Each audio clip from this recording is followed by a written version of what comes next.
pretty standard, every monthly in nature, so does anyone have any questions on that? Bruce, do you need an answer on that, or? Not now, they'll get it to me later, but Okay, I'd move approval of the consent agenda as presented. okay, I'll second it, so, there's no other comments. I got a motion by Bruce Wolf, second by Chuck Nicolai to approve the consent agenda. All in favor, say aye. Aye. Aye. Any opposition? Okay, passes 3-0. Mr. Mayor, Yes. I just want to cut in. I know just people have questions what you were talking about there. Question about miscellaneous revenue and kind of what's included in that. One of the items that we include in that is use of fund balance, and that's usually a transfer we do at the end where we kind of square up our fund balance, and we just haven't done that transfer yet, and so that's why it's showing low at the moment. So we budgeted like 585. We didn't. Yeah, but yeah, part of that 585 is use of fund balance, and so Okay. yeah, at the end of the year we'll square that up. Do we still expect to use that?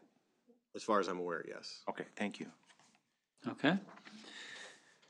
Next on the agenda, I don't have the list, but at this time, anyone would like to address the council on anything that is not on the agenda? Brian, was yours the only name? Yes. Okay.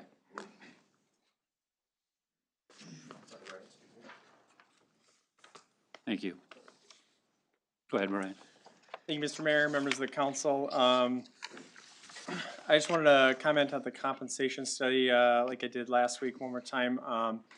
As we now have the full report that adds a little further data to support the points I had made at the last city council meeting, while the intent to align the pay with market averages is understandable, the plan falls short of justifying the increases at the top end, and if implemented, it risks overpaying our highest earners at taxpayer expense. First, the study provides solid data on the low end adjustments, showing that we're about 3% below market minimums. That's on page 35 of the full report, which makes sense for the recruitment challenges that are mentioned. But for maximums, the city is actually only about 1.68% below the market average. It's also on page 35. With no targeted evidence that our top step employees, those with 10 years of service or more, are underpaid compared to peers with similar seniority. Yet the proposal extends the matrix from 11 to 15 set steps, increasing it to a 46% spread. That's on page 55 of the full report. This would inflate the top pays without recalibrating or reducing the step increases, potentially making them overpaid relative to the market modest 1.68% gap that the report talks about. Retention issues, as staff has noted, aren't about retirements and seem to be focused on newer workers, not the veterans at the cap. Typically, adding steps means smaller increases or smaller pieces of the pie, but here no adjustment was made. Second, compare this to the nearby city of Jordan. Their pay scale is just 9 steps with 3% increases, which makes sense. The lower number of steps, higher increases. Their spread is 27%. So from the bottom to the top is 27, and we're proposing 46%. Capping progression, so Jordan capping progression to control costs while staying competitive. Currently, we're at 31% spread with 11 steps, which seems similar to Jordan's and reasonable. Inflating it to 46% isn't necessary, I don't think. This isn't about denying the fair pay, especially at the bottom end, but we need fiscal prudence. And I urge the council to reject the 15-step extension, focus adjustments on the low end where the data supports it, and model after Jordan's restrained approach, who don't seem to be having retention issues. Thank you. All right, thank you.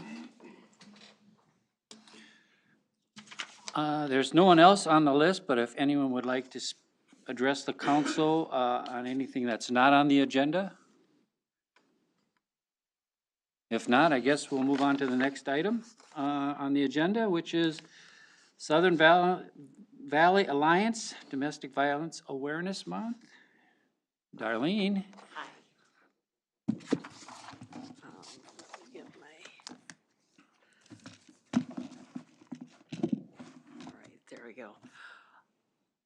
Thank you to the mayor and city council members for inviting me this evening to discuss October Domestic Violence Awareness Month.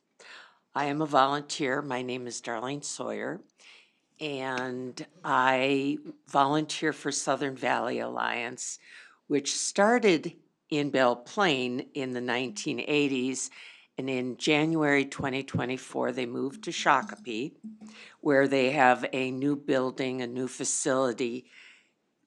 And what that has done for Scott and Carver County is that we have a 20% increase of victims, or as we like to call them, clients that have come to see the staff at Southern Valley Alliance.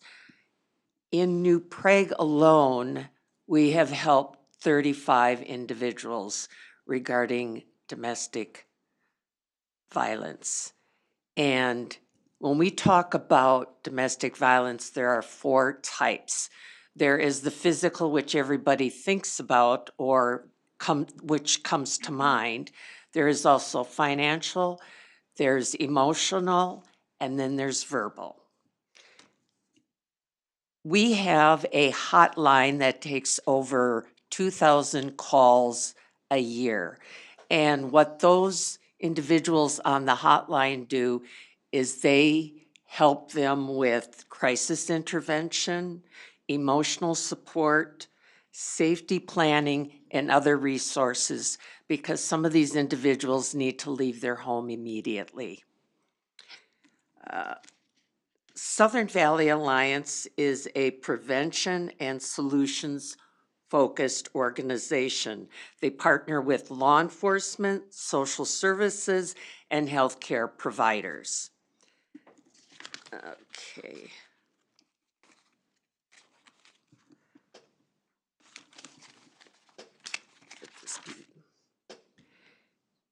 Right now, as we all know, a significant funding decrease is happening across our nation.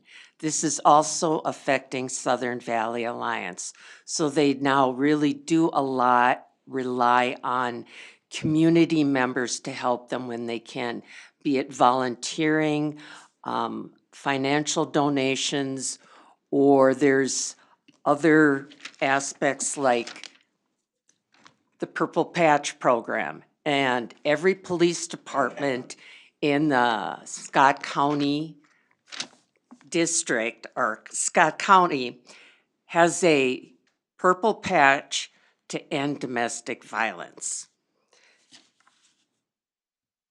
You can follow Southern Valley Alliance on their website, which is svaminnesota.org. And I want to thank you for your support in helping Southern Valley Alliance. And if I don't seem like I've got it all together today, it's because I just spent the day in court with a client. And it was very emotional. And I think the thing that really got to everyone was when the woman said, her 15-year-old daughter said to her, "Mom, I want to feel safe at home." Thank you. All right. Thank you. Thank you, Darlene, for that update. Tim, do you have any comments you'd like to make in regarding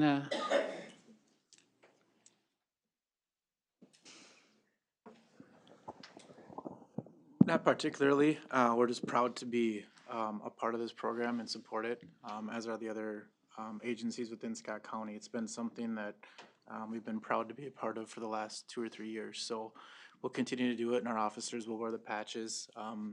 My one shirt was not clean today, or my 2 shirts that had the patches on it. So I usually I have 2 or 3 of them that I wear, and our officers wear the patches pretty proudly throughout the month of October. So we are happy to continue to partner with SVA and continue to provide those services for our victims. So we're proud to be a part of this. All right, well, thank you. Based on that, I did make a proclamation regarding this Domestic Violence Awareness Month, so I'd like to read that. Proclamation, Office of the Mayor, New Prague, Minnesota, Domestic Violence Awareness Month.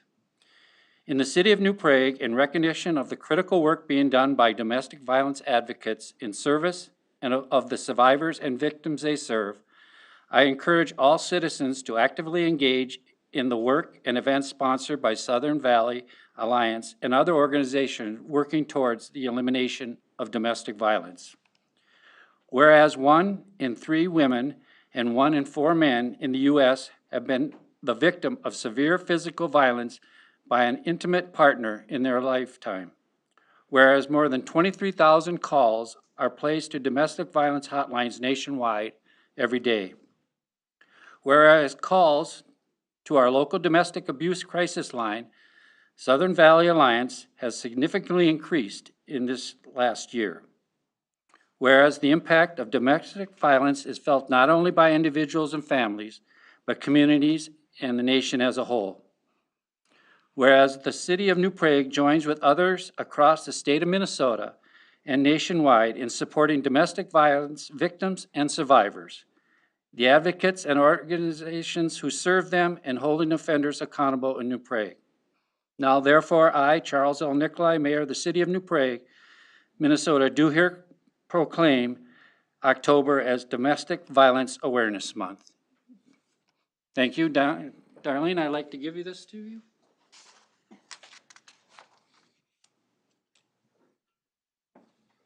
It really means a lot today. Thank you. Thank you.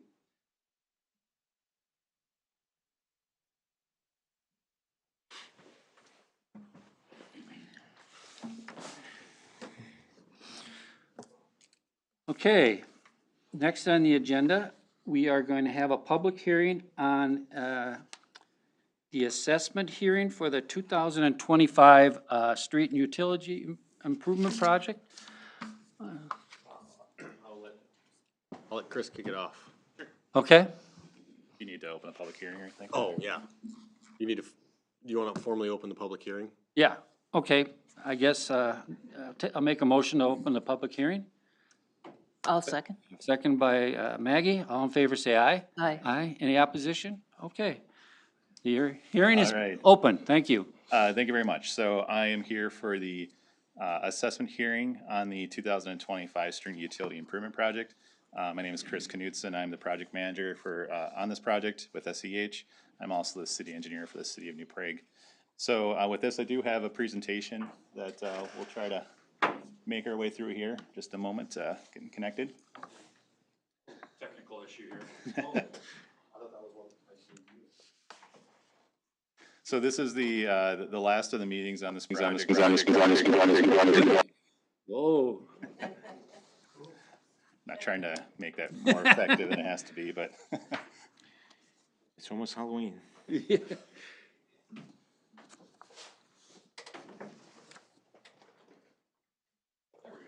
perfect. Okay. So as I noted, this is the last of the public hearings on this project. So this started back in really it's the third phase of reconstruction in this neighborhood that we first identified in 2023 with the feasibility report completed at that time, identifying that project, the 2024 project, and then the current project. This is the last hearing on this one. I think this is probably our fourth time I've publicly spoken regarding this project, either as public hearings or neighborhood meetings. The purpose of today is to more discuss the end of the project as we get into the assessment stage of the project. So with that, I'm going to kind of page through this presentation. So the 2025 street and utility project primarily included 3 streets of full reconstruction. That includes First Street Northeast between Columbus and Pershing Avenue North, Lincoln Avenue North and Pershing Avenue North, both between Main Street and Fifth Street Northeast. There were also some associated improvements on Second Street Northeast, Fifth Street Northeast, and down on 12th Avenue Southeast, which involved sidewalk. I'm not going to get into those quite as much because the sidewalk improvements are not part of the assessment process. So properties that only had sidewalk improvements do not get assessed for that sidewalk. So anyone in the audience today, we did not send out invitations to people on 12th Avenue Southeast specifically because they're not really part of the 429 process. So I will identify one more improvement here, which was the alley reconstruction between Columbus and Lincoln, just north of Main Street, which does have some assessments on it for commercial property specifically. So moving on through here. kind of noted this on the map already, but the project improvements included reconstruction of Lincoln Avenue North, Pershing Avenue North, and First Street Northeast. Reconstruction included new pavement, new base, new sanitary sewer, new water main, and new storm sewer. It also included replacement of water services and sewer services, and just general grading and restoration. As noted before, 2nd Street Northeast, 5th Street Northeast, and 12th Avenue Southeast only had sidewalk, and then the pavement reconstruction within the alleyways. So as part of our first meeting in September, council received the preliminary assessment roll, and included with that was the ordering today's hearing and also sending out notices to affected properties. So properties that were on the 2025 project that are affected by assessment did receive notice for this meeting. This notice was also published in the newspaper, and in addition to being mailed to each of the individual properties. In that letter, it included the proposed assessment based on rates that have been established. Paging through here, project improvements on this project were kind of split into 4 or 5 main categories: street reconstruction, storm sewer, sanitary sewer, water main, and then just general project related costs. So the street reconstruction projects amounted to about $2.5 million. Storm sewer about $500,000. Sanitary sewer $545,000, and then water main construction at $720,000. The project related costs amounted to about 18.4% of the construction cost. Project related includes engineering, testing, and all the other associated costs like that. The project was funded through multiple sources. Just the general levy, property taxes primarily pay for those. User fees, which are put into the sewer utility fund, water utility fund, and stormwater utility funds. Assessments to the benefiting properties, which is more what I'm talking about here tonight. Municipal state aid. So Pershing Avenue North is a municipal state aid route. So we are able to use funding from MnDOT towards that street specifically. And then the MnDOT Active Transportation Grant, which was used on 12th Avenue Southeast.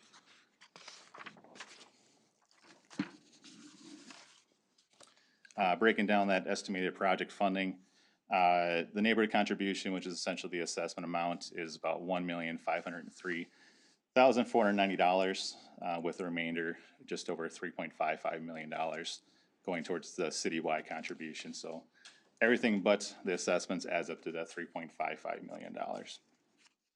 Again, adding to that $5 million overall project cost. So tonight's hearing is a little bit different than previous hearings. This is the assessment hearing. We're going to be talking about the city's ability to fund their projects using assessments. It's an effective financing tool for municipalities to finance local improvements. Minnesota State Statute Chapter 429 grants cities this authority to assess these special assessments. These special assessments are also proportionate to the benefits that are received by the property. There is a 20% rule for bonding, so if you assess a project, you do have to assess at least 20% of that bonded amount, which in this case, we're just less than 30%.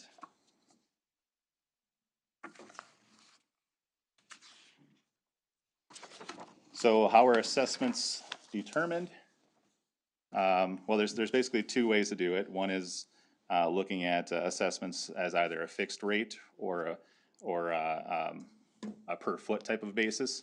The city of New Prague has historically used the base rate, which is basically a unit method. So if it's a residential property, we look at the improvement being complete to the street. The sewer service and the water services are all treated as one single unit. For streets, we look at location if they're on a corner lot. One thing that City of New Prague has done is using a fixed rate where the rate is determined at the beginning of the project. So when we complete the feasibility report, we estimate the assessments for the project, and at that point, the assessments will not be higher than that amount. So the assessment rates were first established in last summer, and were carried towards this project. One thing I will note and I'll get to that a little bit later here too, is that the assessment rates as proposed for this project are the same as have been used for the last 3 reconstruction projects. So no inflationary increases are proposed. On the assessment policy methodology, drawing in front of you, the majority of the properties in this project are single-family residential properties. We look at if they're abutting the street and what the improvement is being proposed. So if an example would be a single-family residential home on an interior lot, we would look at the street in front of them. If they're on an interior lot, it'd be a single unit for the assessment on the street. And if they have a sewer or water service replaced with the project, which most do, those be treated as a single unit for sewer and water. If the property is on a corner lot, we would look at the improvement completed on each side. So if the reconstruction occurs on one side of the lot and no improvement happens on the other side, it'd be treated as a half a unit. We have had improvements where one side is a mill and overlay and the other side is a reconstruction. And again, those would be treated separately, so it'd be half a unit of each. We do look at institutional commercial properties differently. Those are treated on a per foot basis. So on this project, we do have Queens Court, which is at the north side of Lincoln Avenue, and that's treated as an apartment basis actually. So that was taking the residential rate divided by 75, which is considered to be the typical residential lot width, and determining a per foot cost. 30% increase is put onto that, and then that is used for determining the rate. So the rate for that property is per foot with a 30% inflationary factor on that too. We do have two units that are more like a townhome type situation. So there's an A and a B side of a house, and those are treated with a half unit of street reconstruction for each of the 2 units, and then 1 unit for sewer and water that was also replaced with the project. And that is according to the city's policy for multifamily homes.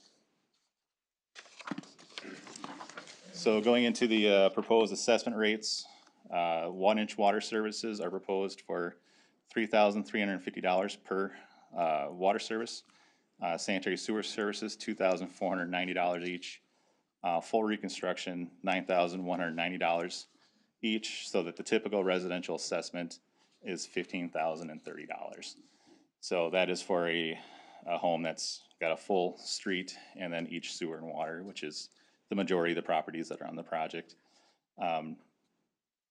We also do have improvements to the alleyway, which were not assessed for residential properties, but was assessed for commercial properties, and that's according to the city's policy as well. So only 2 properties were assessed for commercial alley improvements. As I noted before too, these rates are less than was estimated in the feasibility report from last summer. At that time, we assumed a 5% increase, and with good construction costs, we were able to hold the rates that were used on the last 3 projects. Moving to our next steps here, there's a 30-day assessment interest-free payment period after adoption by council. So after our hearing here, there's a next step in the council packet, which is adoption of the resolution, which would be the resolution adopting the assessment. So after today, there'll be a 30-day period of time, assuming that passes, for payment interest-free. After 30 days, the unpaid balance gets levied to Scott County, payable beginning in 2026 with property taxes over a period of 15 years. The interest rate is 5.2704%. And as with previous projects, there are options for deferred assessments. So went through a lot there, but my next step is your questions, I guess, if there are any from council first. Okay. Any questions?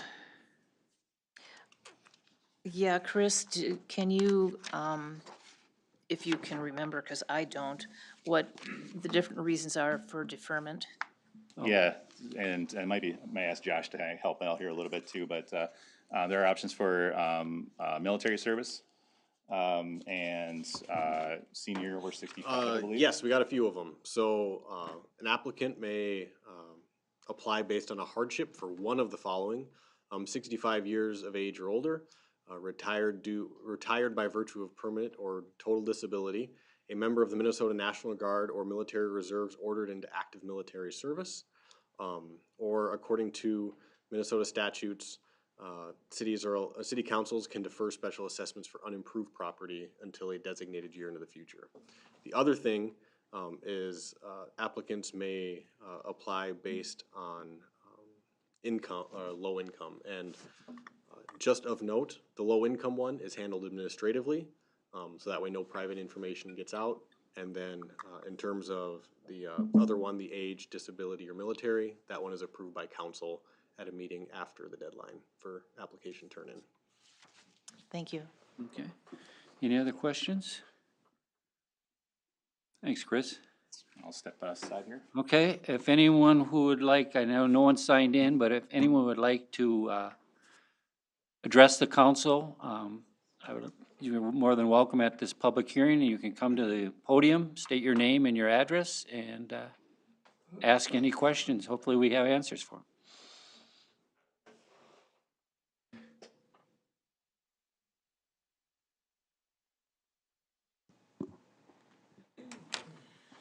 Okay, it looks like there's no one who would like to address the council over the assessment hearing, so I guess I'll make a motion to close the, what's that, Josh? I was just gonna say, of note for anyone who would like a deferred assessment, we do have some forms. Matt has them there on the end if you'd like to pick one up before you leave tonight, or you can stop in at City Hall.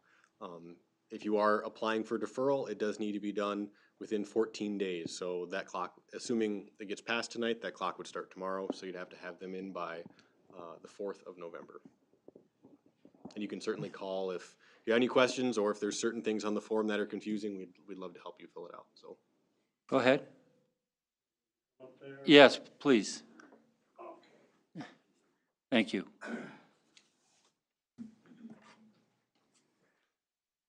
Hi, I'm Greg Bark. I live at 210 Lincoln Avenue North. Has been in that home for 47 years. When I got the assessment, and I'm reading, now it was brought about that these first payments or the first assessment will be due when next year's property taxes come due. Is that correct? So yes, starting in 2026, with the taxes paid to the county, that is when those would be due. So if we're taking the 15,000 at 5%, we will have approximately $1,600 added to our current property tax. Is that correct? I'd have to do the math off the top of my head. Well, let's just say $1,500. I'll say that feels a little high. It would be half of that. I Okay. believe. So about Well, 758. if it's 15,000 over 5 years, that's $1,000 a year minimum plus 5% interest. It's over 15 years. 15 years, yeah. Right, but the 5%, according to what is written here, will be assessed yearly. So whatever, let's just say there's no interest, it's $15,000. So next year when we get our property taxes, we'll have the regular taxes plus the special assessment of a minimum of $1,000 more. Am I understanding that correctly? It'd be 5% of 15,000, Well, yes. Okay, whatever that is, $700. So, and it says, but in this, it says such assessment is proposed to be payable in equal annual installments extending over a period of 15 years. The first of the installments to be payable on or before the first Monday in January of 2026. Our property taxes don't, the statement for the coming year where you have, okay, the first half is due in May, the second half is due in October. But if I'm reading this right, it's like your first assessment payment will have to be made before the first Monday in January. So, I mean, and Chris can help me because I know your guys' office helps with that letter. I would read that as basically the amount set for the year is kind of set then on January 1st and then payable due when your taxes are due. So for example, if you decided one year to go and pay off a whole bunch of extra money ahead so that you didn't have to pay for 15 years, like that annual payment then gets basically set on January 1st. You wouldn't owe that money January 1st, but the money would be due to the county then when your taxes are due. But that annual amount is set then on January 1st. Okay, That's correct. So if you made a payment, if you were to pay off your assessment, for instance, in full, the payment made on January 1st be the same as if you made the payment later. Interest is already on the payment, I guess, right away as of January 1. So there's some people that look to pay off their assessment, but the interest is already on there as of January 1 for each of the years. okay. If you want to skip the interest, you definitely want to do it before January 1 because after that, the interest is there. All right, and then, am I to understand, you may at any time thereafter pay to the county the entire amount of the assessment remaining unpaid?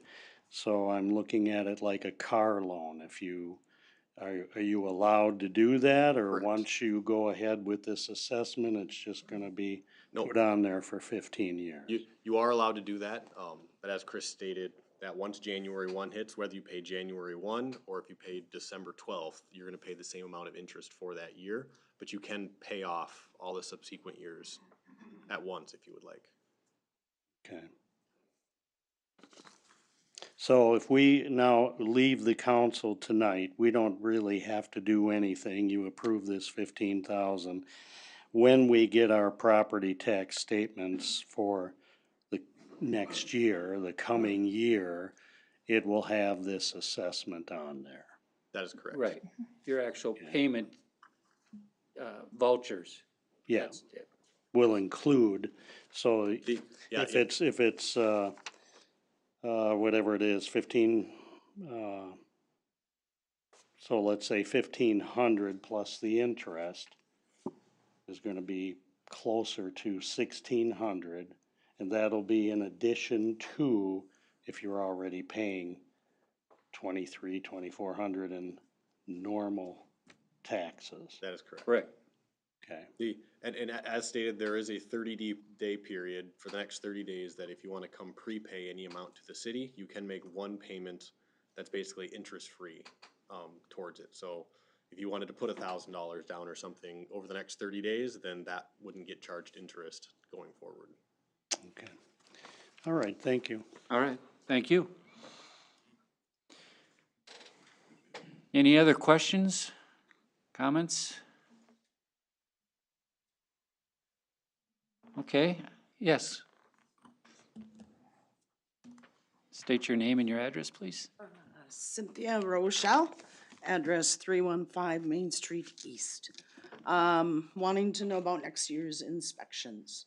They say they're gonna come back and repave, make sure the grass is okay. I live on the corner of Main and Lincoln. And in order to make the sidewalk work from Main Street to Lincoln, they had to do kind of it's not straight. Yep. It's got a curve in it, and they had to in order to connect it with the original Main Street. So now your lovely offsets for handicap accessible people and blind people's, it's not lined up. So just wanting to know if anybody inspected that when it was done, that it's not straight. Chris, can you take I that? can just give maybe a general project update too, if you don't mind. Sure, So, go right ahead. So specific to your question, so on the Main Street project that was completed in 2020, 2021, when the sidewalk was matched into where the sidewalk was. The streets were accounted for being narrower in the future. The sidewalks weren't fully determined. So at both the streets on this project, there is a jog where the sidewalks come through. Instead of replacing sidewalk that was pretty much brand new at that point, it was chosen just to have a taper coming into those. So they are ADA compliant. So as Okay. far as anything in regard Just to looks bad. Yeah, I mean, So it's- much put in and it looks bad. yeah, as far as ADA compliance, it's fully compliant. Slopes are met. There are taper requirements that are met as far as how quickly we adjust the traveled way for someone using the sidewalk, and also just generality of the sidewalks. It's got a clear path, so we do have what we call the PAR, which is pedestrian access route, which is fully compliant. So just a general update on the project. So we do have punch list work The contractors this time of year are finishing up as much as they can. I do expect to see them back here within the next couple weeks to finish up punch lists. I know there's punch list stuff all over the project, so, we actually are not even at the substantial completion date yet, so the contractor completed all the work. Supposed to be due, by, I guess, Friday this week was the contract date, and they got done 6 weeks ahead of time. So we haven't seen them out here doing a whole lot of work, but it's because they got done so quickly that now they can come back. So we're at substantial completion. Final completion is not due until next summer. So the contractor not being here, it'd be nice to see some things taken care of and wrapped up, but at the same point, contractually, there's nothing requiring them to be here either. So we do expect to see them as a within the next couple of weeks, I guess, finishing up things for certain, anything that is a safety concern for the winter, which I'm not aware of those specifically, but we do expect to see them back out here. Are there a lot of list items carrying forward to next year? Much shorter than last year's list, I'll say that much. So there's certainly some items on there. If we see crack in the concrete or chip, those kinds of things, we put them on the list. We've got a handful of curb stop shutoffs that they couldn't get a wrench on. So we'll have those get adjusted, but certainly nothing extraordinary. So it might end up being 3 pages long here, but it doesn't mean that it's a week's worth of work type of thing. Okay. Anyone else like to address the council regarding this assessment hearing? Okay. If not, I guess I'll make a motion to close the public hearing. Second? Second by Bruce Wolf. Any other questions? If not, all in favor say aye. Aye. Aye. Any opposition? Okay, passes 3-0. Next on the agenda is the actual adopting the final assessment resolution. Yeah, so I guess I'll leave it up for questions. So you do have a resolution in front of you, which is to adopt the assessment roll. If that is completed by council, the next steps would involve SEH providing to the city the final assessment roll in as an Excel document, and then us also sending out notice reminders to each of the affected properties. So everyone that received the notice of today's meeting would also receive a notice with their final assessment amount and all the other items we talked about today. Just basically a redundancy of what they've already seen, but that reminder does go out. So with that said, you do have the resolution in front of you here tonight to adopt the assessment roll. Chris, do you have a number for the general levy amount that, of the funding? You mentioned city contribution, but do you have the amount that's Yeah, general levy? specifically just for that, I do not have that with me, to be honest there. So it is less than we assumed when the feasibility report went through, since we did have lower construction costs. So we're below the, I guess the funded amount, but I don't have that number with me. I don't have any recollection either if it was 600,000 or 800. Sure, it's certainly more than 600,000. I know that much. I guess I do not have that, but I can get that information for sure.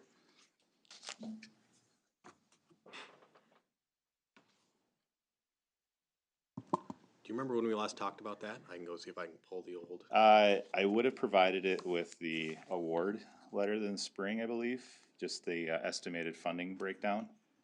So that would have been end of March, beginning of April, first week of April, maybe.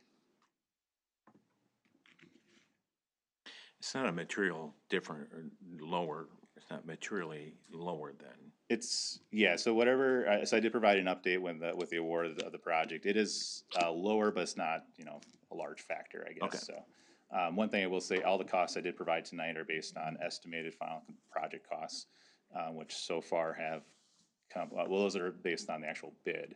Everything we've done to date has been under, so the construction contract is under, and because they did get done sooner, our engineering costs are also lower, so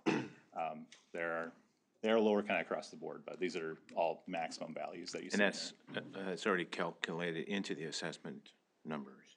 Well, yeah, so the assessment values I do have for you, I did provide that total number. That is fixed. Okay. It's just essentially the general levy is going to be used for anything that is not paid for with the other sources. Sidewalks and what. So, yeah, it's not necessarily specific to each of those items, but so sanitary sewer is paid for with sanitary sewer assessments and sewer utility, same with water. And then we get to storm sewer, that's paid with the stormwater utility, but anything that's not those three utilities is paid for with general levy, state aid, active transportation, and then assessments. So we have fixed amounts for the grant from MnDOT, we have a fixed amount from the participation from MnDOT, and we have a fixed amount now from the assessments, assuming they're adopted, so whatever's left over essentially is general levy. Okay. So according to a memo from February 25th, came during the first meeting in March, the general fund estimated amount was just under 1.5 million, 1.493. Thank you. Okay, any other questions for Chris? I make a motion to pass resolution 25-10-20-01, 2025 street and utility improvement project adopting assessment. I'll second. Okay, I got a motion by Bruce Wolf, second by Maggie Bass. If there's no other questions for anyone, okay, all in favor say aye. Aye. Aye, any opposition? Okay, passes 3-0. Thanks, Chris. I'm just gonna mention one quick thing for anybody that's in the audience. So I do have a sign-in sheet in the back here for anyone that's on the project that's here for the public hearing, just if they can put their information, their address, name, that'd be great. It's separate from that one. That's one, if someone wanted to talk, that was one list, and then if anyone's just here to participate or just to hear, and that's what that's for. Okay, So, past that, I also have item number 8 on your council packet, so Yep. I'll just You're next. keep on rolling. Just Actually, I'll say, Chris, before we move on, Yes. just for people in the audience, since I know a lot of people were here for the assessment, you can certainly hang out and join us all evening if you'd like. I know some people are here just for the assessment and have other things going on, so you will not offend us if you get up and leave. I know sometimes we have people that are confused by that, so that is up to you all, whether you'd like to hang out for the rest of the meeting or not. All right, Okay, we'll give them a yeah, give him a couple minute to minutes. clear here. Thanks for coming.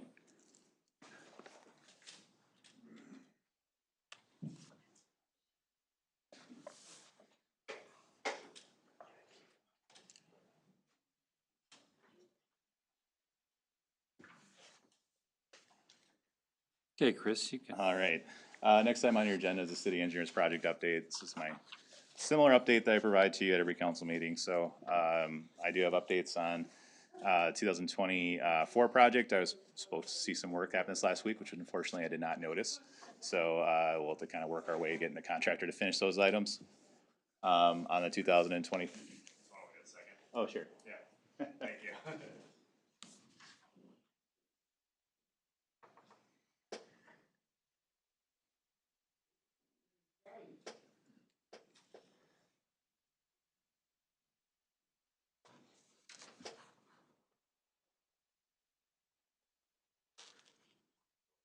All right.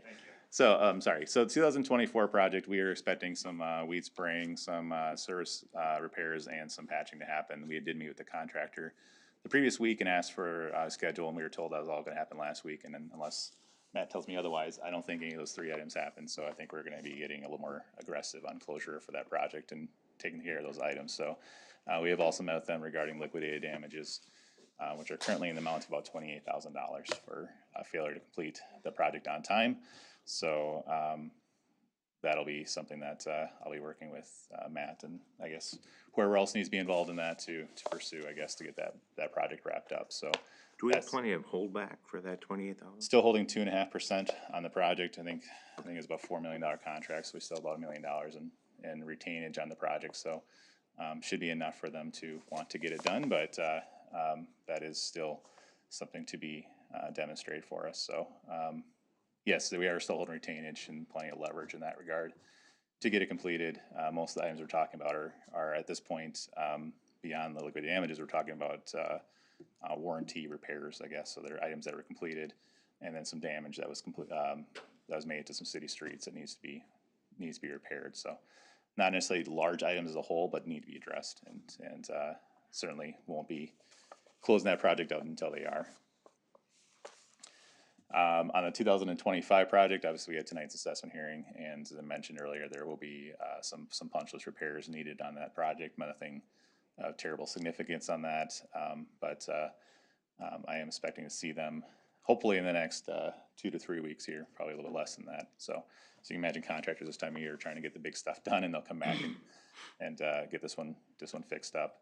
And then I guess I should add on the 2023 project, going back 2 years, that same contractors on this year's project does have a trail repair to make over on the park on the east side of town, east side of that project. So I think that's gonna be happening next week. We're just waiting for which day it's gonna happen. So there were a few areas where some ponding was happening on the trail, and they've had a tough time getting their contractor to fix it. They're a paving contractor, so they have found someone to do the work. So that one's gonna be taken care of, and hopefully we can get that one wrapped up too now. So, otherwise, I do have the other projects in the project updates. I don't know if there's anything specific, anybody has questions for me. The city center storm pond, that's the updated site plan that's mentioned here. Has it been updated since the last version that we have seen? There's an update that was made, and I believe provided to the park board, but I'm not sure if it went anywhere else. I don't know if you can comment, Ken, but. Okay, and revisions, I'm not sure what the last one you've seen, to be honest. So, if you'd like to see a copy, I can certainly provide it for the next project update. Well, what was updated? I mean, Ken, you probably know what's changed. In a nutshell, the design that you probably would have seen, Bruce, or that Pops had seen and the council had seen probably, I don't know, when that earlier design was maybe in a while ago, yeah. a couple months ago. The park board was concerned that a future possible playground area was kind of on the southwest side of the site, closer to the back of the Rusty Spoke, that general vicinity. That open area was moved back to where it was in the small area plan, which is kind of on the northeast side of the Pop stage. That was pretty much it. Okay. Is that pond the one we're trying to see if we can use those funds? And do we have an update on that at all?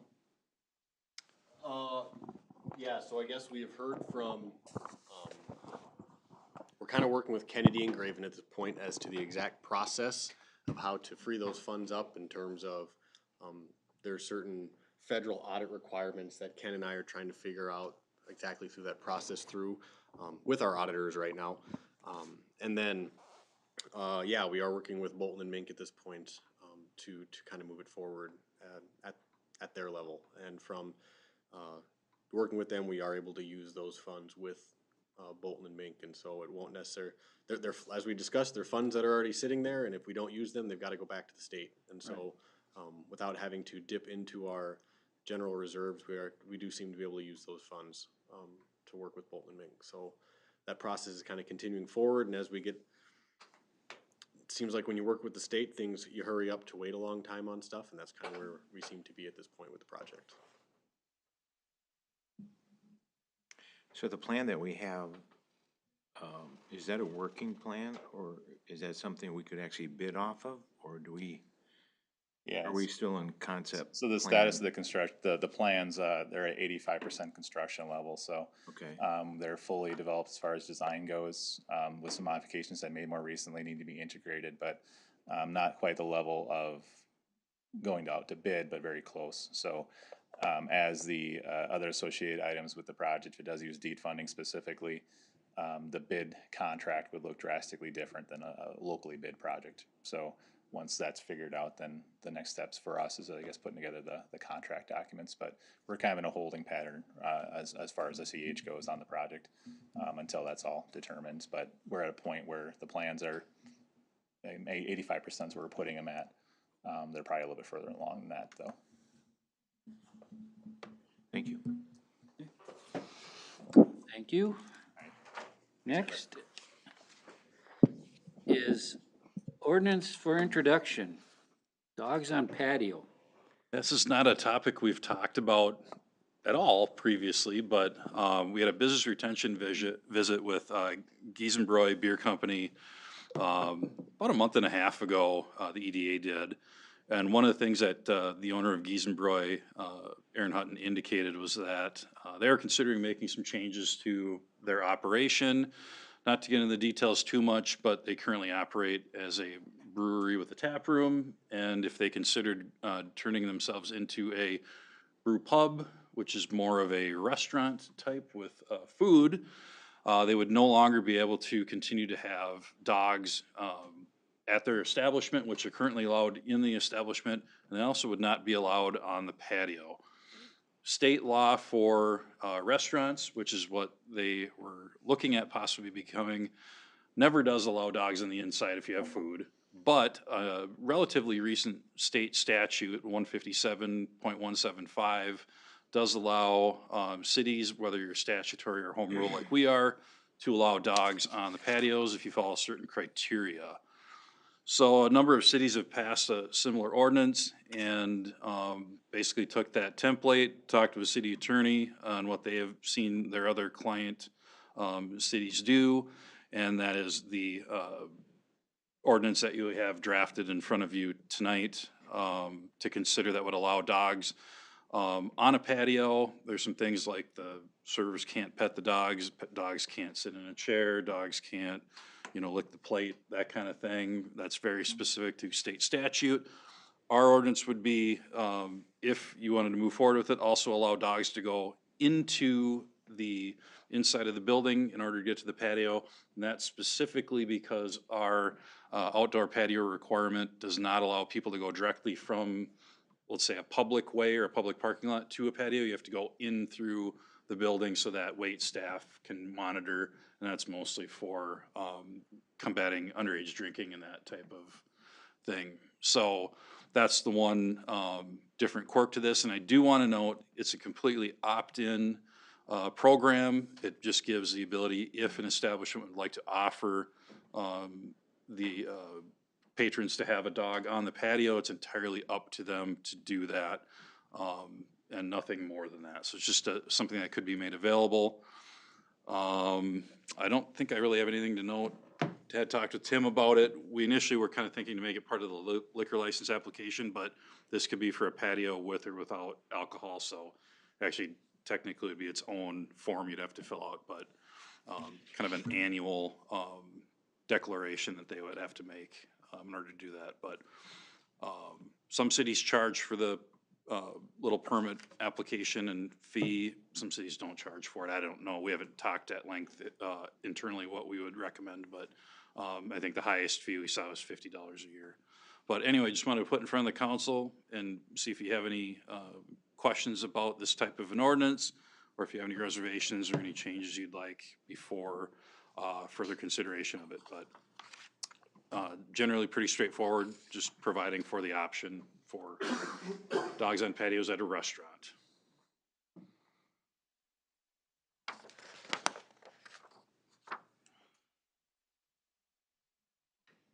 And so this is just the first reading. This would be the first reading if you would like to entertain it as such. Otherwise, we could stand for questions and make adjustments as needed. Or if there's no desire to move forward at all, you can also not hold the first reading. Should note that. Is besides Giesenbroy, what is it, just 105 is the only other one with a patio? And Brickside 19. Brookside. Yeah, and the And actually- 1319. 1319. And, Oh, yeah, okay. And Outlaw. And actually Fishtail. So there's a number. So most of them. Oh, okay. See? Guess I don't get out enough. So this would allow a dog to be in a patio but not in the restaurant? Correct. State law does not allow that when you're a restaurant due to, other than to pass through to go directly to the patio. Yeah, it's a Department of Health limitation. Yeah, it's really becoming pretty muddy in my mind, because if you have food in the patio, what's the difference if the dog is there and the dog is in the... Just the way the statute's written. And interestingly, as they operate as a brewery with a tap room, they can have them inside. Right. It's all about the food. Yeah. Yeah. Kind of a quirky Minnesota law. Yeah, it's a lot of places though. Yep. A lot of cities. So again, this was just a topic that Giesenbroy brought up in order to at least have that option to continue if they ever made a change to do that. And again, it's completely opt-in, State statute only deals with dogs? only dogs. Okay. Yeah, nothing about cats or chickens or anything like that. Or pork. Yeah, goldfish. I'm not opposed to it. I'm Yeah. fine with it. Yeah. So, It'd be interesting to know if the other facilities have patios. I don't know if I've ever seen a dog in any of the other facilities. And they wouldn't have because they would not have been able to do it. Oh, because they're a bar. Correct. Oh, okay. Gotcha. The only ones that were allowed to this point has been a brewery with a tap room, which of note, we only have the one at this point. Correct.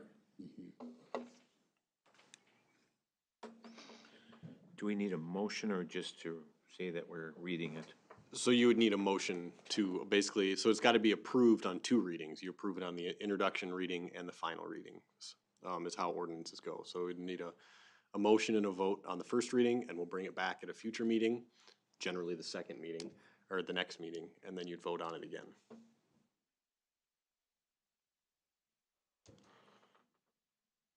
I'm not sure the correct wording of this resolution, but I make a motion to introduce the attached city code amendment for its first reading. Does that work? I would just reference ordinance 354, or 357. 57, 357. ordinance number. Okay, Yeah, so I I'll would change make, the motion to yeah, a motion to approve add on ordinance number introduction. 357. Okay. I'll second. Okay, we got a motion for the first reading of ordinance number 357 by Bruce Wolf, second by Maggie Bass. Is there any other questions, other issues? If not, all in favor of the first reading, say aye. Aye. Aye. Any opposition? Okay, passes 3-0.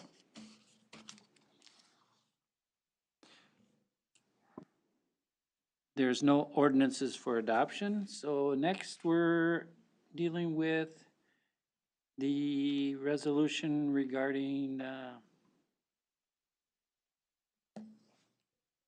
property on 7th Street.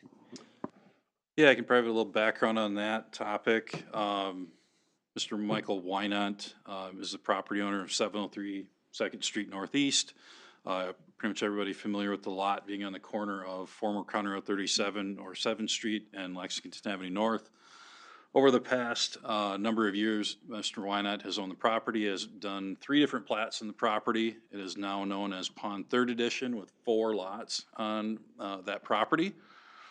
The very western lot, which is Lot 1, Block 1, Mr. Wynant, about a month or 2 prior to April of 2024, had applied for and been denied variance for a home to be built closer to the wetland than our ordinance allowed. And then despite being denied that variance, he did proceed with a unpermitted excavation of what appears to be a basement. I know he had indicated it was a basement for a new home. And we immediately issued a ordinance violation for actually 4 different violations, from wetland buffers to setbacks to signage violations that he had made to that particular property.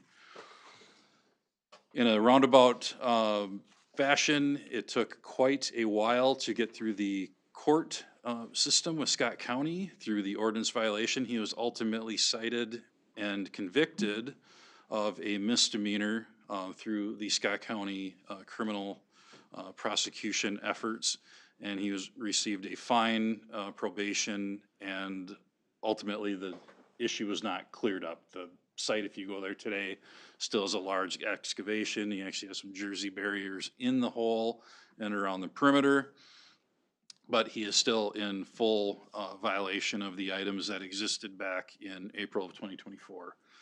We had met with the county attorney's office. The option that we could go through again was to go through another probably year-long process for a citation, which ultimately would not lead to correction action on the site. The alternative we talked with the city attorney about was the civil route, which begins with the resolution that we have in front of you tonight, ordering the property as a hazardous property needing abatement. And what it would do is provide a 20-day clock to begin running for Mr. Wynant to either fix the excavation by filling it in, seeding it, and having a surveyor verify that he's back to pre-excavation elevation, or enter into a agreement with the city that we take care of those issues and bill the property owner for that, similar to like we would for when we mow property, or cut down a tree on a property, that type of thing. The other option is if he chooses to ignore the civil suit and we go to court and we ultimately win a court case to enforce the same action. So either way, this would move towards getting the violation cleared up at the property owner's expense. We've done 2 of these previously in the past few years. Another one was with Mr. Wynant, so he is familiar with the process and going through this. That was at a rental property that he had in town elsewhere. But this is really our final and most aggressive approach we can take to gain compliance with the nuisance violations that have, and ordinance violations that exist on the property. So again, this would give a 20-day clock to run that he would have to fix the issues, or we proceed with going to court to get that ordered corrected. So if we pass this resolution tonight, is he then notified? He would be notified, yes. He would actually be notified per the more legal thing. I'd probably give him a call too, just to tell him. He was aware of the meeting tonight. Obviously, he's not here. He did not have to be here, but he's aware of the situation, has been for quite some time. And I don't honestly know if he'll make an effort to clean it up, but he is aware of what needs to be done.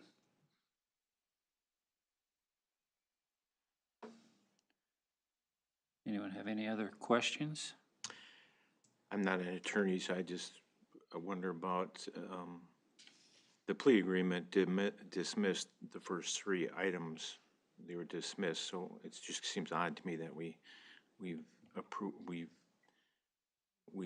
agreed to a plea agreement dismissing 3 items, but then we're going to try to go abatement for those same 3 items that we just plead off of. Yeah, so I would say that was up to the county attorney's office. We did not agree with that from a city level. But it was good that we got a conviction. That is very solid evidence that will be used in the civil case that we did get a conviction on at least one of those cases. But regardless, we're still including the information that all 4 of those items are still in violation at this time, regardless of the county pleading down to the 1 charge. Okay. Any other comments?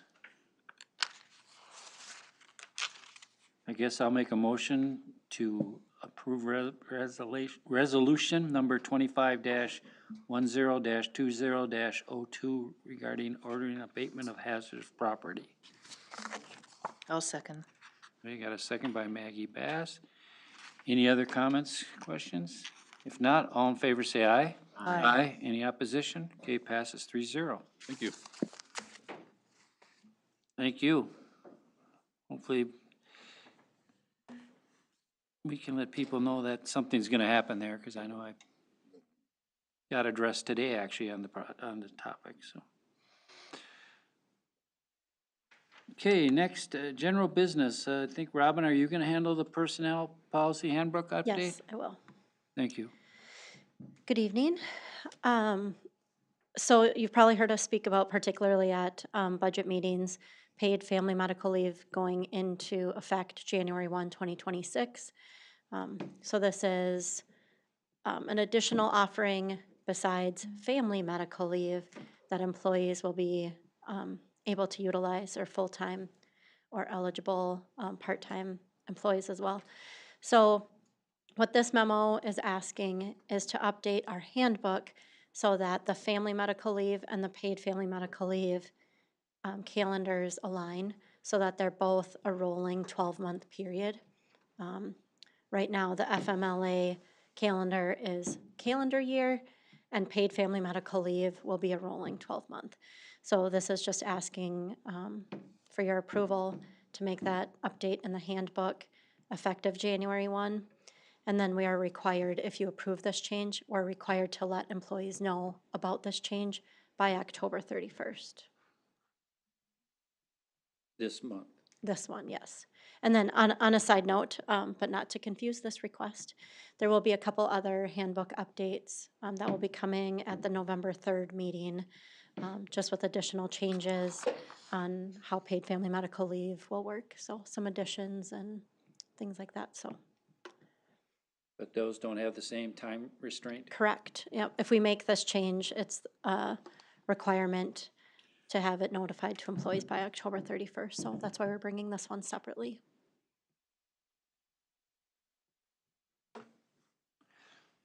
Can you just explain for me what you mean by a rolling forward 12-month period versus, I understand a calendar year, January on to December 31. So, as you stated with the calendar year, it would be January 1 through December 31st. So if somebody was on FMLA through December 30th, and then in January had another event, like that's a new one-time event for the new calendar year. So having the rolling year would mean somebody went on leave in March, their 12 months would last March through the end of February.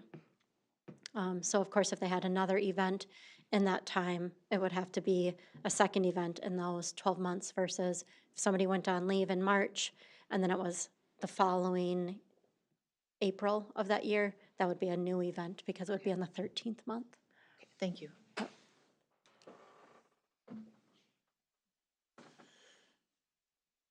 Any other questions, comments? So we have, just so you know, some background on where this came from. Josh and I chose to work with ABDO on these updates. So they helped us with our handbook many years ago and we're very familiar with our handbook. So Jesse Lambrick, our accounting technician, and I attended a session where ABDO and a law firm presented. And so just with the knowledge that we knew that they had, and they're partnering with a law firm that was also knowledgeable in this space, we did have professional input on these updates so that it wasn't just us wordsmithing the changes, so. Okay. Great. Even though Josh knows I like to wordsmith things, it was not just me by myself, so. It wasn't AI generated? It wasn't AI, no. AI-ing. I don't know what you mean. No, I'm just kidding. Do you need a motion for us or just? Yes. Yes. Okay. I will make a motion to approve the personnel policy handbook update regarding FMLA language. I'll second that. So, we got a motion and a second. I have a motion by Maggie Bass, second by Chuck Nicolai. If there's no other comments or questions, all in favor say aye. Aye. Aye. Any opposition? Passes 3-0.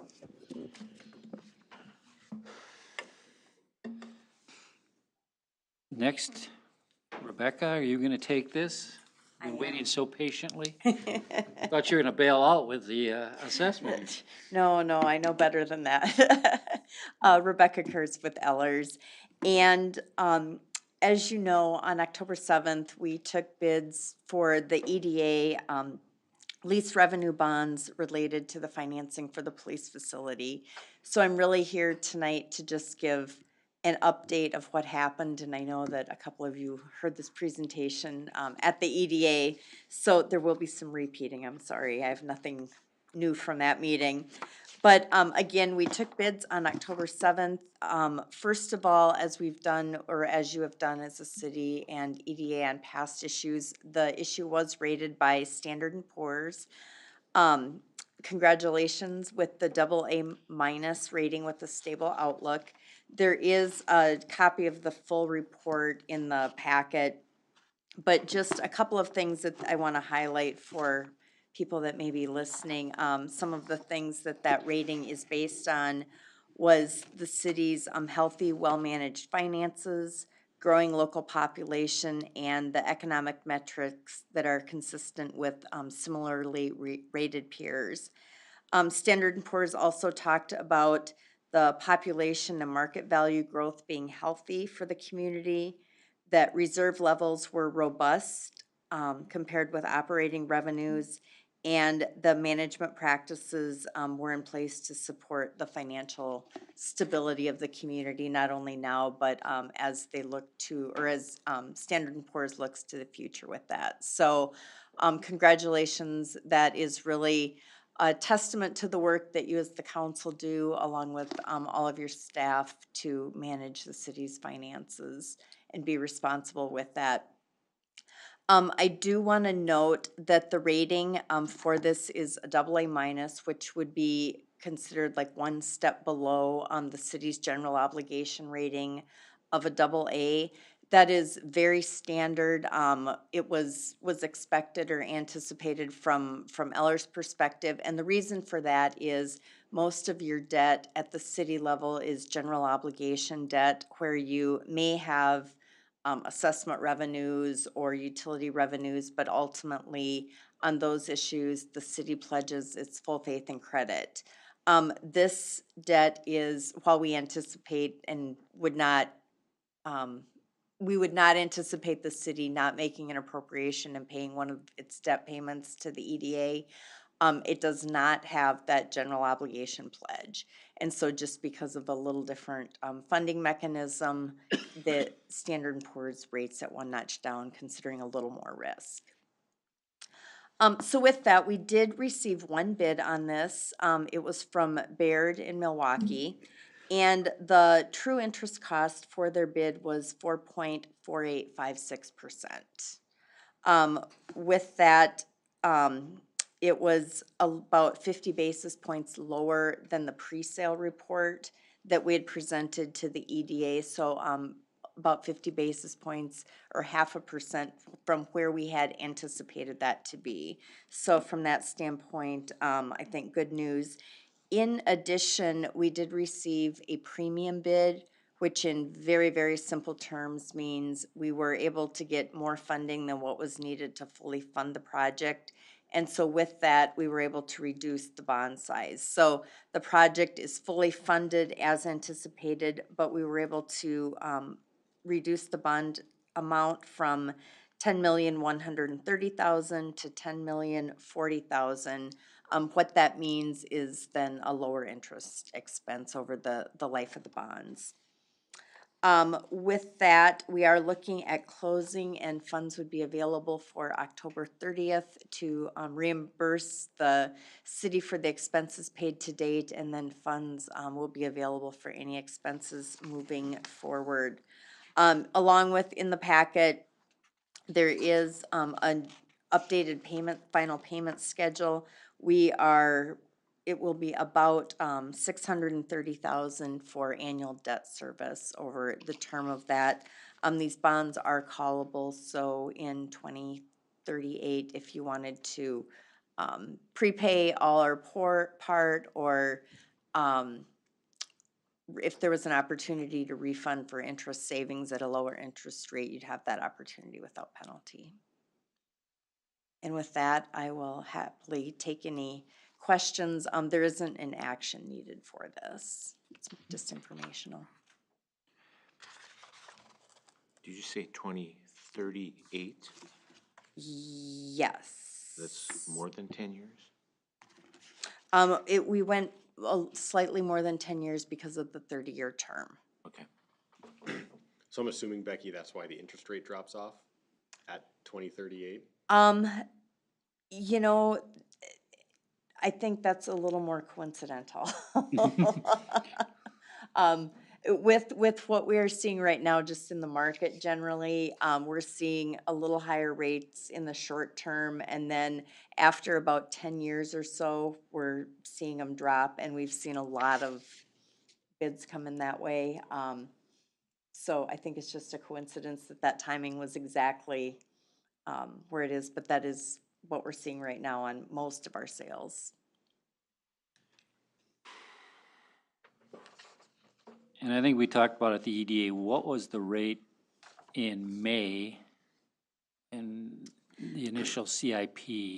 So the rate on the bonds that were brought forward in May, on May 5th for the 2025A, that true interest cost was 4.4099.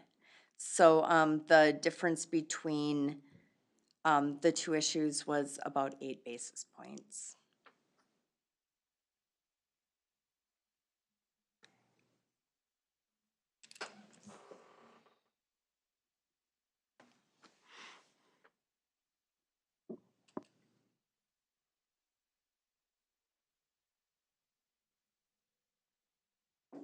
So what is that, savings, because we were talking 0.5%, and it was gonna be an additional $1 million,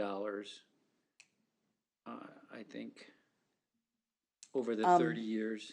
And I'm just. Yes, I will tell you, I brought some comparisons. I don't have that total interest savings. I will say that, from the pre-sale report that I present, oh, I'll even back up. From the Series 25A issue from May, we were or the annual levy was roughly 665,700.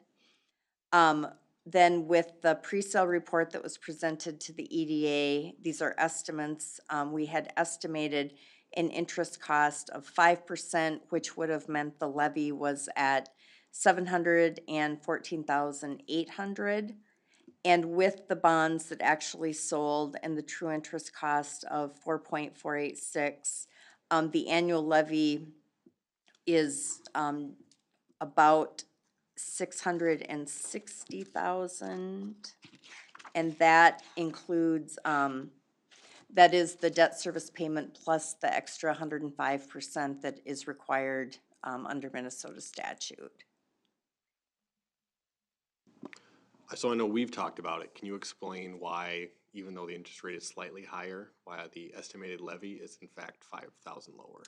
So that difference is, in part with, time, and we were able to get rid of the capitalized interest in part. So we were able to reduce some of the expenses in the bond issue, just because the time had passed and we got closer to that first interest payment, and we did not need to include it in the bond issue at that. So we were able to, reduce that annual amount by roughly 5,500. Well, yeah, that's true, but on the other side of it, we're funding it with money, and we're losing an opportunity to have it in interest income. So we're losing that interest Yes. income Yes. for the last few months plus the next 6 months or, no, we'll have the money in You'll October. have, Money at the starting, you'll have money to deposit for investment So we'll be earnings able as to of use it to October. fund it, whereas we've been funding it ourselves the last few months. Yes, yep, there was a period of time, correct. Okay, any other questions? I know it's very good news. Yes. We appreciate that. It's always good to have good news on our side. Thank you. All right. All right. All right, thank you. Thank you. Next, 2025 compensation study. Yes, at our special budget meeting, we talked about we kind of went over the summary of all of this, and I said the final report was coming. We did get that final report here late last week after City Hall hours had closed for the week, and I did get that out to you on Wednesday, I believe it was. I won't go over the whole thing as we've kind of been through kind of what that general plan is. I do know at the last meeting, it was kind of asked of what the next couple of years look like, and so Robin worked diligently to pull all that together. I'd say it was me, but let's be honest, it was her. So basically, looking at the proposed plan, as we've discussed, the 15-step plan will cost about $7,800 more to the general fund, and then an 11-step version of the exact same plan. This mainly due to a couple of the employees that just how they track out would land on step 12 when it comes in. And then going forward, in 27, the 15-step plan would cost about $21,000 more than an 11-step plan, assuming a 3% COLA. And then that amount is similar in 28 and 29. And then there in 28 and 29, you'd have employees that would start to hit the top, assuming they advance with good merits through the top end of that scale. So hopefully that kind of answers your question of what it would look like going forward with the 15 instead of the 11. Is that for the whole company or just the levy ones, So that would be just the general fund. the general fund? Yep, and so general fund is about, employees are about half of the total, so you'd be looking at about double of that for citywide with all the enterprise For funds. the enterprise funds? Correct. Okay. And I guess I can certainly stand for any questions, or we can kind of go over this whole plan again if you'd like. Well, I had one question, I think it was section 12, item C, when it talks about, it's 130 of the packet, where is it? Talks about recommendations, I think, and, What page is that on the report? I'm right here, let's Be see. at the bottom right corner. 30. 30? Well, 130 is 30, Okay. coincidentally.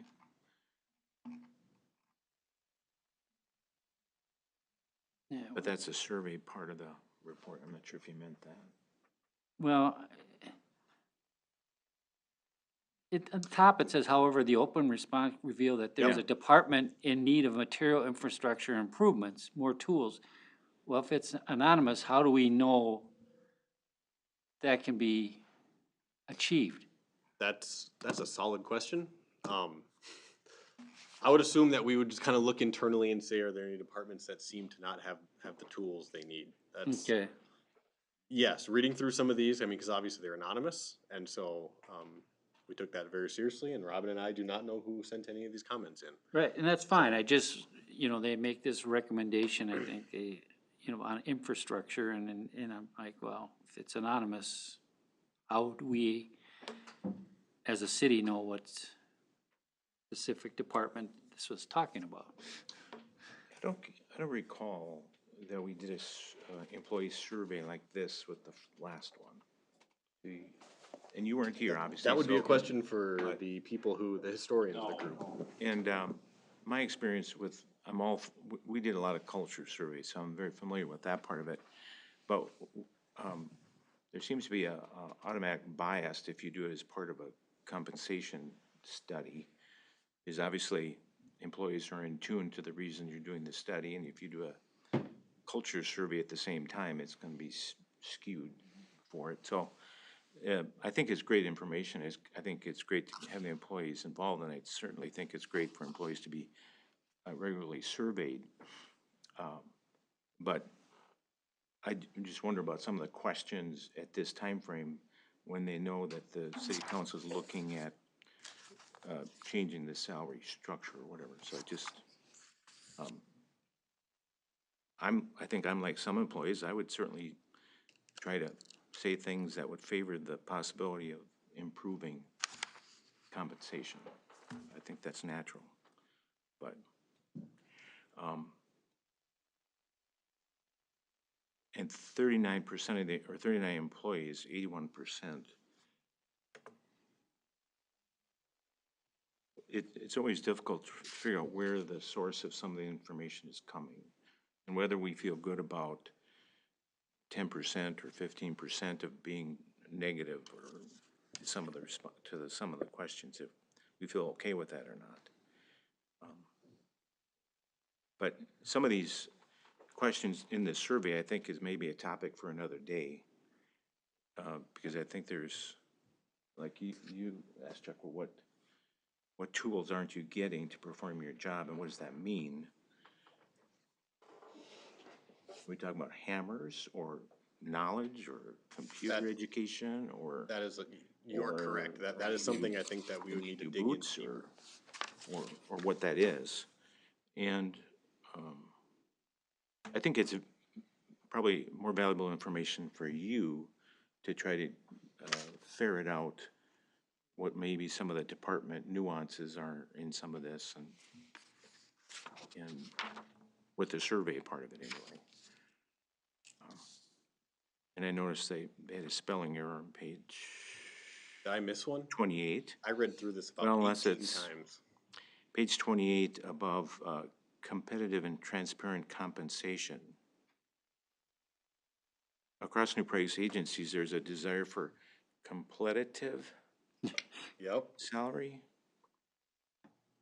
You've never had a competitive salary? Well, if our employees are asking for it, we should look into it.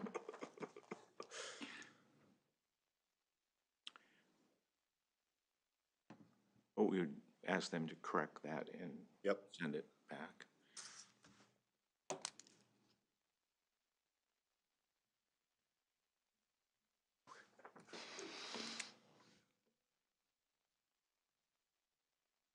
Any other questions, or that was the only one I really had after reviewing it. I even missed that misspelling, Bruce.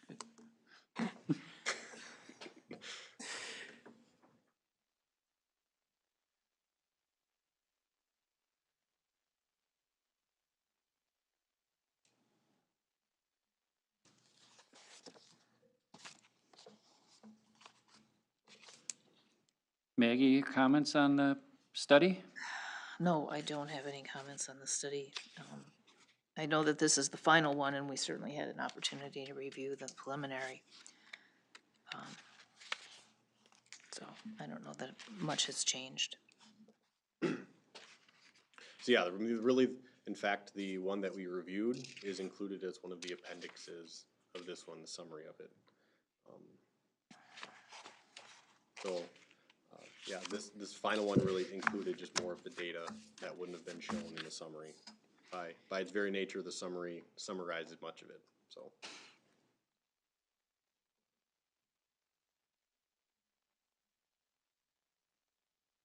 I'm not sure if I'm thinking of this the right way. When we add on the steps, if we were to cut them back to 11 or 12 or a number, pick a number, our maximum range, they would just achieve the higher range sooner. Correct, yeah, so, I mean, if you were to cut it back, instead of being a 46% range, I don't know what the math is, from 15 to 14, but it might be a 41% range or whatnot, all the way back to step 11, where you'd get about. Well, maybe that's what I'm trying to understand. The percentage increase would be the same, it's just achieved in a shorter period of time. Correct, percentage increase would be the same, so if you went to 12, that first year would be the same as I said in here, and then people would start hitting that top end sooner. Or if you went to 13, people would hit that top end sooner, then they would hit it on 15. Correct. Where if you had 11, we would want to take a look at it. There is at least one position who would probably want to regrade if it went down to 11, because the maximum actually is less than the maximum now, and so we'd have at least 3, if not 4 employees who were out of their pay range in terms of where they fit onto the scale. But am I thinking it correctly that the number at year 15, if we cut it back to 12, that's the same number it would be at 12 then? That would be up to the council, whether you wanted to keep the range and reduce the number of steps, or if you wanted to reduce the range with the steps. Or So make the range a lower number? Yeah, so yeah, theoretically, let's say you decided to do 13 steps. You could keep that range the same and just conquer that range over 13 steps, which would increase the distance between each step. Or you could take 13 and just chop it off right there. And so that the 13 in the 15-step plan becomes the new maximum. Does that make sense? It does, but then you're not achieving your midpoint. Correct. In comparison with the survey then. Correct. That does move your midpoint. It keeps your minimum where it was at, because that was one of the main drivers that they also used, was that minimum. But yes, it would kind of move your midpoint a little bit. Your midpoint, your old midpoint is now skewed towards the high side of that range, mathematically. Well, no, the midpoint would be a lower number, wouldn't it? Well, no, well, yeah, so the new midpoint would be. Yeah, I would say that, yeah, the study midpoint skews higher, the new midpoint would be a little bit lower. So it would be below the survey suggested midpoints, if that would happen. Correct.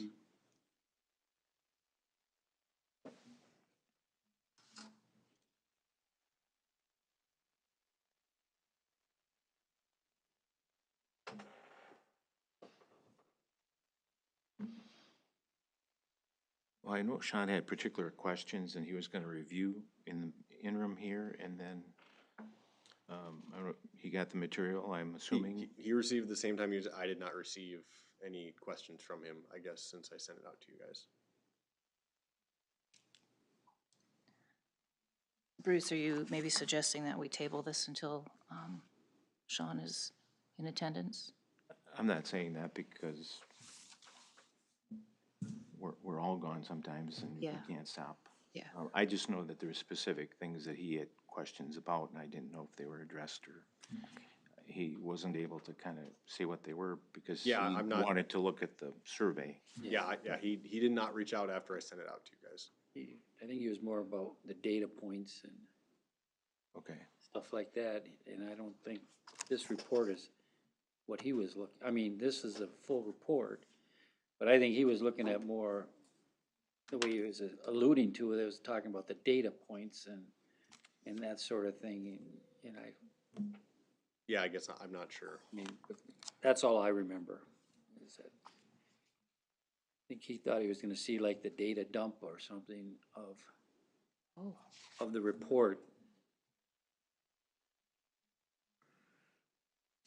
Yeah, I know, in terms of those lines, I know, they did meet with both Bruce and Rick kind of individually, and they did do a little bit more of a data dump at that point, and, yeah, he said, certainly sent him an invite, he didn't know if he could make it, and he wasn't able to make the meeting, because I hadn't heard from him.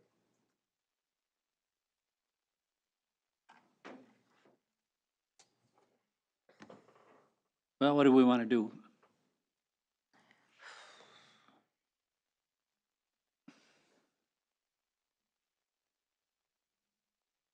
Do you want to speak to Brian's comment about, and I'm trying to dig in the thing as well, that there's a variance between the middle and the high percentage comparison.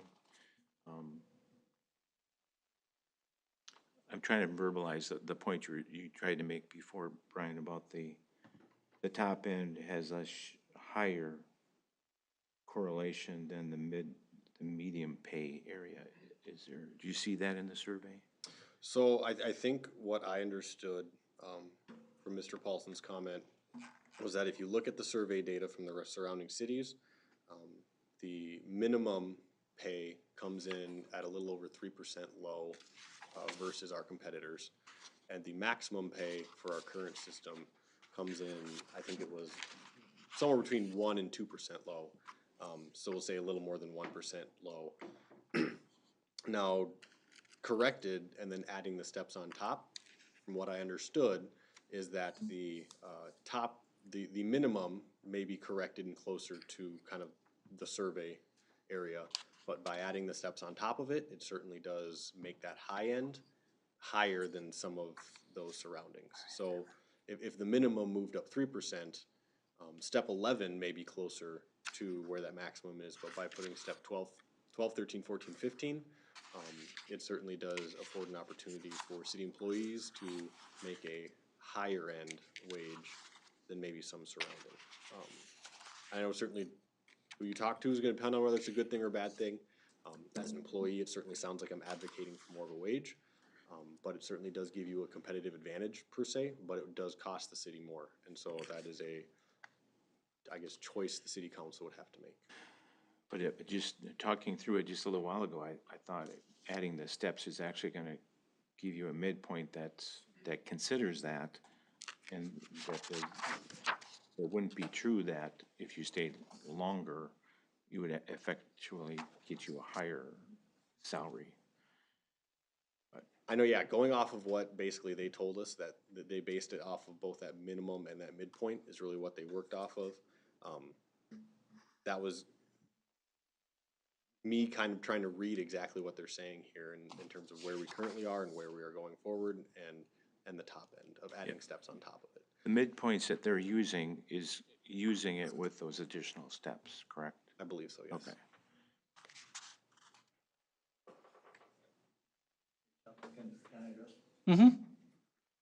I just wanted to comment a little bit too about what Brian said when you want to compare us to Jordan. I think we have enterprise funds here in New Prague that other communities don't have. And whereas having senior employees in the different departments that are here for a lot more years, and we can retain and/or attract senior employees when those are needed, I think is important. In the case of, like, I'll just point it out, in the case of my lineman, if we limit it to the 11 steps, we've kind of defeated the work that's been done in the past. It would actually, while we wouldn't cut them back, it would actually set a lower maximum pay for them than what we currently have. So I don't want to lose ground there when we've really gained ground in regards to the staff that we can attract and continue to keep here in New Prague, especially when it takes 5 and 6 years to bring them up to abilities to take call for the different departments, and to retain that experience in troubleshooting techniques. We've come a long ways, and I just don't want to see us go backwards on that. Thanks. Yeah, and I think we talked, you know, enterprise funds are a different animal. I mean, because they obviously should be run more like a business, in my opinion, you know, and they're supposed to be self-sufficient. And so I agree with that, Bruce, so.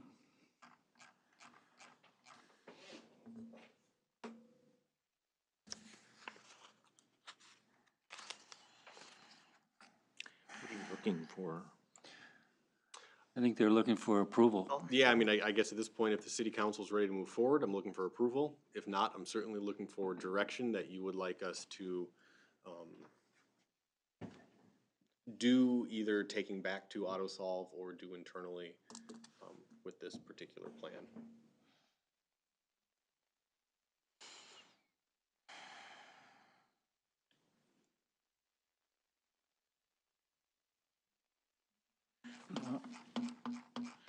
I would make a motion to approve the compensation study as we have in front of us. Approve the, The new compensation study. The okay. The 15-step, what's Right. been, I think there's two things is, we approve the compensation study, but wouldn't we also have to wrap in the recommended implementation from the study in the resolution?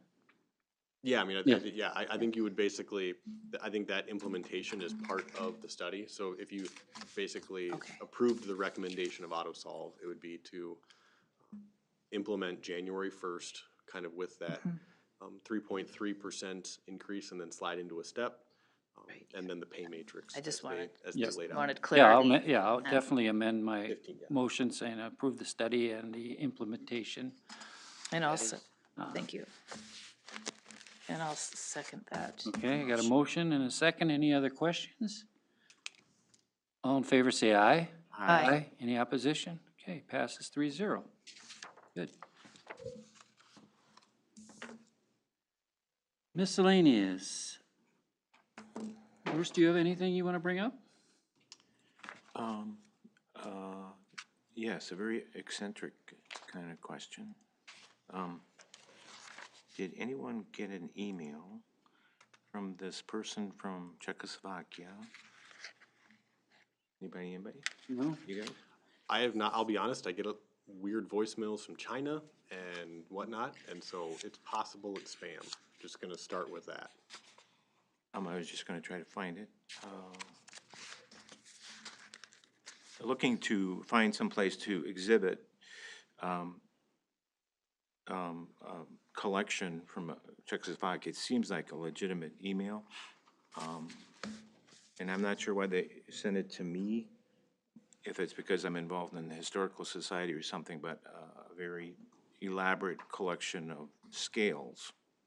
So I just wondered if everyone got the same email or if it was just No. me. So I will say, I mean, I don't think anyone staff-wise got the email. If you remember right, when we accepted that display case downstairs, we did talk about, is this something we could use for the community? Like, have like a hey application, and the Boy Scouts can put something in there 1 month and then something else. It was actually advised by our attorneys that we not allow that open for public display. I know neighboring cities have done that same thing, and usually at some point, there will be a less desirable group that will apply, and you will have to allow them to use that public display as well. So either you have to allow everybody to display stuff or allow nobody to display stuff. And so I would certainly caution against allowing one group if you're not ready to allow every group. These are 160 unique double-pan kitchen scales dating from the Austro-Hungarian period. So the late 19th century, early 20th century, so they're more elaborate and Are we talking like food scales? 'Cause kitchen scales. I enjoy cooking, and Maybe, I could always use a new scale. maybe you should take that up at the historical society. Well, it certainly can, and I know what our answer, or the group's answer will be. There's just no physical location or ability to maintain it. I can't imagine the city, but I will pass it along to our city administrator to see if there's any action we feel we need to take. But I just was wanting to know if anybody else got this, because you get so many emails and they don't seem legitimate, but this does seem legitimate, and you can see pictures of them if anybody wants to. Well, I'll take a look, I still get Dwayne's, so I'll go through it. I don't recall. I try to go through his weekly and see if there's anything that I need to watch, but. Great, that was my only issue, so. Okay, Maggie? I had a couple of constituents talk to me about putting a crosswalk across 7th Street Northeast from Lexington Avenue. And I just brought this to Matt's attention for a possible internal discussion. There's no crosswalk, and crossing the street to that sidewalk on the other side of 7th Street Northeast is, I guess, concerned of a couple of people with the speed of traffic and, And there's no sidewalk on that side? Not yet.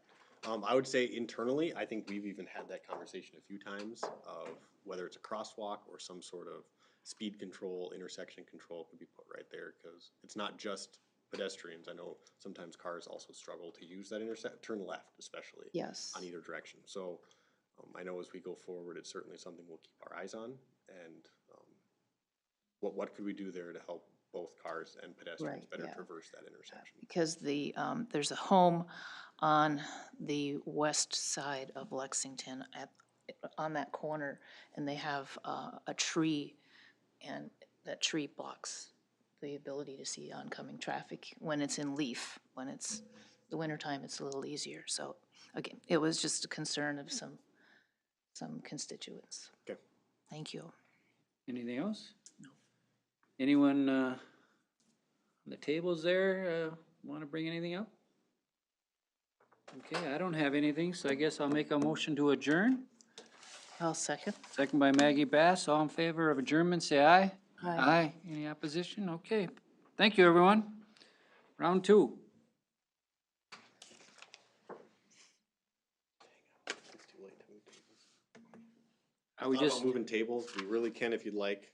no, I don't, It's 7:45. It might be too late to move tables. no, that's fine Unless with me. Patrick